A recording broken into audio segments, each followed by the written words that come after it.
ഗോപൻ സ്വാമിയുടെ കല്ലറ പൊളിക്കാനുള്ള ആദ്യ ഉത്തരവിന് സ്റ്റേ ഇല്ല. ഗോപൻ സ്വാമിയുടെ മരണ സർട്ടിഫിക്കറ്റ് എവിടെയെന്ന് ഹൈക്കോടതി ചോദിച്ചു. ഇപ്പൊ എന്റെ അച്ഛൻ മരിച്ചിട്ടതല്ല.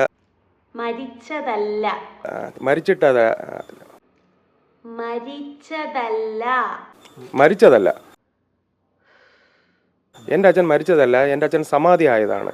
സമാധി സർട്ടിഫിക്കറ്റ് എങ്ങാനും ഉണ്ടോ? ഞാൻ പറഞ്ഞുതരാം. അച്ഛന്റെ മക്കളായ 2 മക്കളും പറയുന്നിട്ടുണ്ട്, അമ്മയും പറഞ്ഞു. അവര് ക്രിസ്ത്യാനി, ഒന്ന് സത്യക്രിസ്ത്യാനിയാണ്. അവരെയൊക്കെ വിളിച്ചു നിൽക്കുമ്പോ ഇവിടെ അവരെ മുഹൂർത്തം തെറ്റാണ്. അപ്പൊ സമാധി എന്തൊരു ഫലം മോനെ. ഒരു മരണ വാർത്ത കണ്ടിട്ട് നാട്ടുകാര് മൊത്തം ചിരിക്കുന്നത് ഇത് ആദ്യത്തെ സംഭവമായിരിക്കും കേട്ടാ. വലിയ കോമഡി ആയിട്ടാണ് ഇപ്പൊ നാട്ടുകാര് കാണുന്നത്. ഹിന്ദു ആചാരം അനുസരിച്ച് അച്ഛന്റെ വാക്കുകൾ മക്കളത് തീർപ്പാക്കുന്നേ ഉള്ളൂ. അല്ലെങ്കിൽ തന്നെ ബോച്ച കാരണം തല പുകഞ്ഞ് കട്ട കലിപ്പിലായിരുന്നു കോടതി.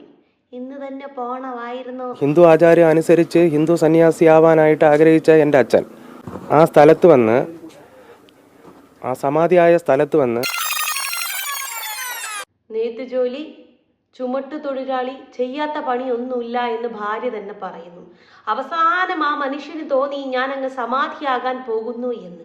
ഇതോടുകൂടി BP-യുടെ ഷുഗറിന്റെ ഒക്കെ മരുന്ന് എണ്ണി തിട്ടപ്പെടുത്തി തിന്നതിന് ശേഷം സമാധിയാകാൻ കുളിച്ചൊരുങ്ങി അവിടെ പോയി അങ്ങ് ഇരുന്നു.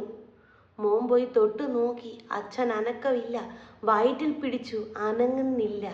ഇതോടുകൂടി അവരുറപ്പിച്ചു അച്ഛൻ സമാധിയായി എന്ന്. അച്ഛൻ നടക്കൂലായിരുന്നു, കിടപ്പിലായിരുന്നു എന്നാണ് നാട്ടുകാർ പറയുന്നത്. എന്തായാലും ഭാര്യയെ ഉറപ്പിച്ചു എൻ്റെ ഭർത്താവ് സമാധിയായി എന്ന്. സമാധി ഉറപ്പിക്കാൻ വേണ്ടി കോൺക്രീറ്റ് ഇട്ട അച്ഛനെ അങ്ങ് മൂടി. ഇപ്പൊ ആ കുഴിക്കകത്ത് പുള്ളി ഉണ്ടോ എന്തോ. എന്തായാലും ഇതുവരെ തുറന്നു പരിശോധന നടത്തിയിട്ടില്ല.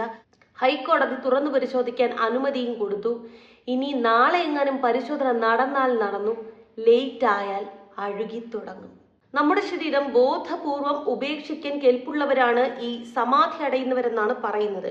ഇത് സയന്റിഫിക്കലി പ്രൂവ്ഡ് ആണോ എന്ന് ചോദിച്ചാൽ അതിന് കൃത്യമായ തെളിവുകളൊന്നും നമുക്ക് നിരത്താൻ സാധിക്കില്ല. പക്ഷേ പണ്ട് കാലത്ത് മുനിവര്യന്മാരൊക്കെ അങ്ങനെ ചെയ്തിട്ടുണ്ടായിരുന്നു എന്നാണ് പറയുന്നത്. എന്തായാലും പണ്ടത്തെ മണിയൻ ഇപ്പോൾ ഗോപൻ സ്വാമി ആയപ്പോൾ അങ്ങനെയൊക്കെ ചെയ്യാൻ പവർ ഉണ്ടായിരുന്നോ എന്ന് ചോദിച്ചാൽ ഇനി ഗോപൻ സ്വാമിയോട് തന്നെ ചോദിക്കേണ്ടി വരും. എന്തായാലും ഗോപൻ സ്വാമിയുടെ ഇളയ മകൻ സ്വാമിയാണ് എന്ന് സ്വയം പറയുന്നു. അതായത് അച്ഛൻ എല്ലാ കാര്യങ്ങളും എന്നെ പഠിപ്പിച്ചിട്ടുണ്ടായിരുന്നു, അതുകൊണ്ട് തന്നെ അച്ഛൻ സമാധി എന്ന് തോന്നിയപ്പോഴേ, അതായത് ഞാൻ ഇപ്പൊ സമാധി അടയുന്നു തോന്നിയപ്പോഴേ അച്ഛനെ പിടിച്ചിരുത്തി സമാധി അടയിപ്പിക്കാൻ മകന് സാധിച്ചു. അത്രേ. എത്രയോ സന്യാസി ശ്രേഷ്ഠന്മാർ ജീവിച്ചിരിക്കുന്ന നാടാണ്.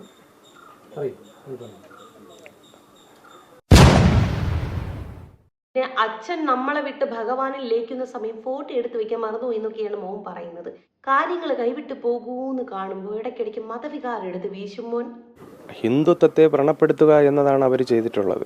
ഈ ഹിന്ദുത്വത്തെ ഈ ഹിന്ദു അമ്പലത്തെ വ്രണപ്പെടുത്താനാണ് തീരുമാനിച്ചുകൊണ്ടിരിക്കുന്നത്. അത് ഹിന്ദുക്കളെ നിങ്ങൾ മാത്രമല്ല, ഇവിടെ ഒരുപാട് പേരുണ്ട്. എല്ലാവർക്കും ദഹിക്കണ്ടേ? ഏത് മതത്തിലും വിശ്വസിക്കാനുള്ള അവകാശം നമ്മുടെ ഭരണഘടന നൽകുന്നുണ്ട്, അതിനെ പൂർണ്ണമായി പിന്താങ്ങുന്നുണ്ട്. പക്ഷേ ഒരാളെ കാണാനില്ല എന്നതാണ് ഇപ്പോഴത്തെ വിഷയം. ആ പുള്ളി ആ കുഴിയിൽ തന്നെ ഉണ്ടോ എന്ന് കണ്ടുപിടിക്കണം. ഇനി മരണപ്പെട്ടിട്ടുണ്ട് എങ്കിൽ അദ്ദേഹം എങ്ങനെയാണ് മരിച്ചത്, അദ്ദേഹത്തിന്റെ മരണകാരണം എന്താണ് എന്ന് ബോധ്യപ്പെടുകയും വേണം. അത് സ്റ്റേറ്റിന്റെ ഉത്തരവാദിത്വമാണ്. ഇപ്പൊ തന്നെ ഒരുപാട് വൈകി.